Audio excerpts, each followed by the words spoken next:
شەوی ڕابردوو یەکێک لە موشەکەکان بەر مەیدانی ئاژەڵان لە کانی قڕژاڵە کەوت. دوو کەس لە ئەنجامدا بریندار بوون. کەسێکیان خەڵکی ڕۆژاوای کوردستان بوو، یەکێکیان هاوڵاتێکی بەڕێگەز عەرەب بوو. گەێنرانە نەخۆشخانە و چارەسەریان وەرگرتووە. ئێستا با بزانین ڕەوشی برینداران چۆنە، بە تایبەتی ئەو هاوڵاتێک کە خەڵکی ڕۆژاوای کوردستانە.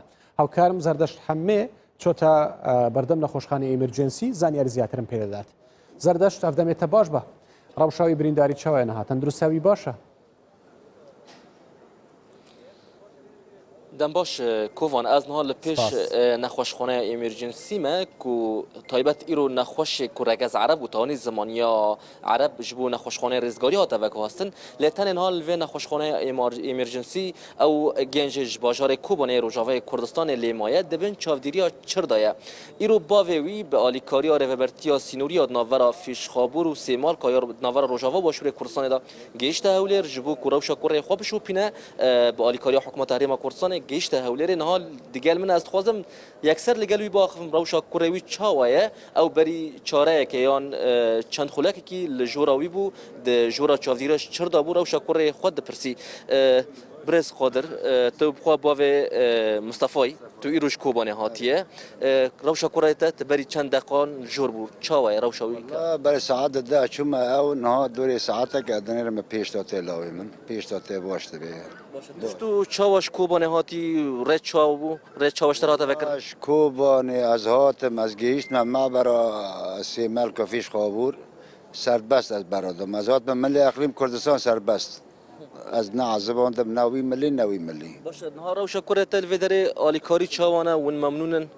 Wala rewşa kurê min ez memnûnin û spasiya Serok Barzanî dikim, heya muhafizşan û heya alîkariya me û doktoran û va jî milletê me gîzdor me ne ew jî bo kurê me gîl vê derê sekîniya milletê Erbîlê û Kobanê û tev de bi sekîniyan ji bo kurê bin. Gelek spas.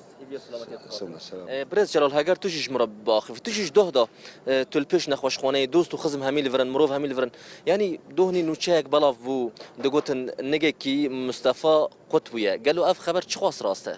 Wallahi tu rastî vê xeberê tune rastî doktor got em tu melûmata nadin piştî emeliyatê derket tiştek din nebû nigê wî emeliyat kirin bilatîn jî re swar kirbûn elhamdülillah selamet e û zikê wî jî emeliyat kirin niha jî tenduristiya wî baş e gelekî baş e ême jî spasiya Herêmê Kurdistanê dikin hikûmetê dikin texsîrî nekirin rastî û va cemaeta jî ava mam serdar wan dixwazim xwe biçim cem mam serdar kovan tiştekî li vir bala mikşand ji bilî ew malbata birîndar ew gênc ji Kobanê hejmarek dost û hevalên wê malbatê ji hewlêra paytextin dixwazin ew jî peyama xwe bêjin hûn ji doh da li ber deriyê nexweşxaneyê ne peyama we çi ye ji bo va gêncê birîndarê Rojavayê Kurdistanê? Ew birayet min e ew şeşaf sala cem min e ew wekî biraya xwe berê xwe deynî em heta me avîn xizmeta wan dayne xêr ser çawa.